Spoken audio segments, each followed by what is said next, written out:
Hello बच्चों, the question says there are three coins. One is two-headed coin having head on both faces. Another is biased coin that comes up tails 25% of times, and third is unbiased coin.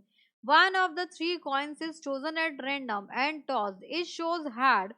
What is the probability that it was two-headed coin?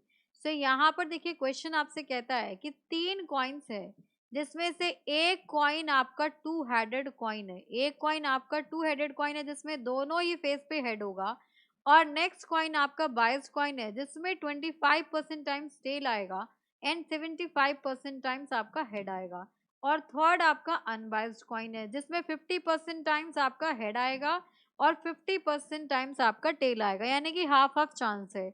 Next, one of the three coins, इन तीनों में से कोई एक coin को choose किया गया और उसे टॉस किया गया, फिर पता चला कि उस पर हेड आया है। अब हमें प्रोबेबिलिटी बतानी है कि हेड तो आया है लेकिन वो आपका टू हेडेड कॉइन की वजह से आया है। तो इस क्वेश्चन के लिए जो की कंसेप्ट आपका यूज होगा वो होगा आपके पास बेयर्स थ्योरम का यूज। सो बेयस थ्योरम क्या कहती है? थ्योरम।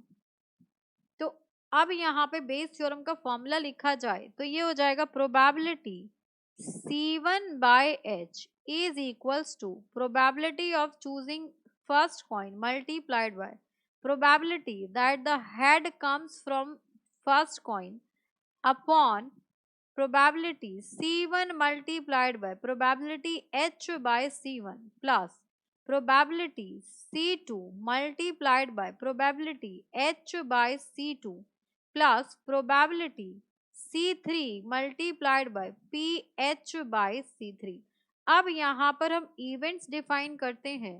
तो इवेंट देखिए यहाँ पर क्या है, यहाँ पर आपके पास C1 है, टू हेडेड कॉइन। आपने जो कॉइन चूज किया है वो आपका टू हेडेड कॉइन है, दोनों ही साइड इसके हेड होंगे। अब C2 की बात करें तो C2 है आपके पास बायस्ड कॉइन। सो बायस्ड कॉइन में क्या होता है आपके पास, यहाँ पर 75% टाइम्स आपका हेड आएगा और 25% टाइम्स आप उसे छालेंगे तो टेल आएगा।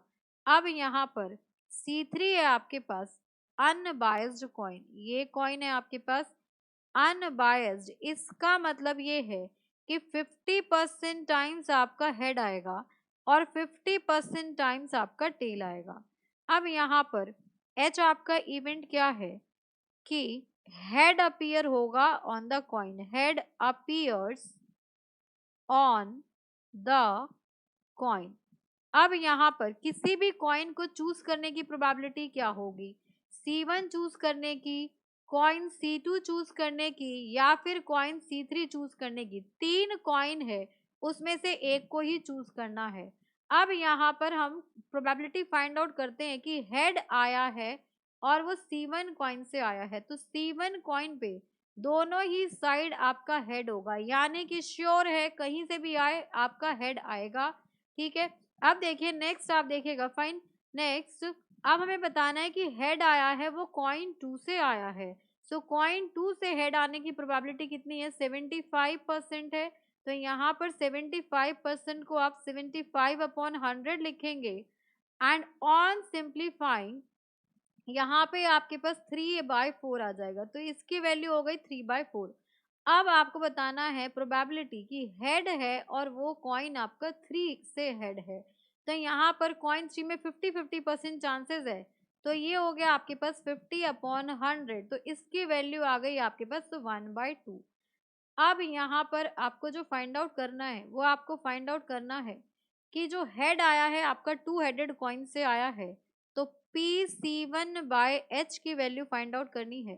तो यहाँ पर फर्स्ट कॉइन को चूज करने की प्रोबेबिलिटी यहाँ पर आपके पास 1/3 है, तो ये हो जाएगा आपके पास 1/3 मल्टीप्लाइड बाय 1 ये आपका एज इट इज आ जाएगा 1/3 multiplied by 1 plus back coin 2 को चूज करने की प्रोबेबिलिटी कितनी है, वो भी आपकी 1/3 है, और कॉइन 2 से हेड आने की प्रोबेबिलिटी 3/4 है, प्लस यहाँ पर अगर हम कॉइन 3 की बात करें तो उसको चूज करने की प्रोबेबिलिटी 1/3 है एंड कॉइन 3 से हेड आने की प्रोबेबिलिटी 1/2 है। अब यहाँ पर अगर आप देखेंगे तो देखिए आपके पास 1/3 यहाँ भी, 1/3 यहाँ भी, 1/3 यहाँ भी कैंसिल आउट हो गया।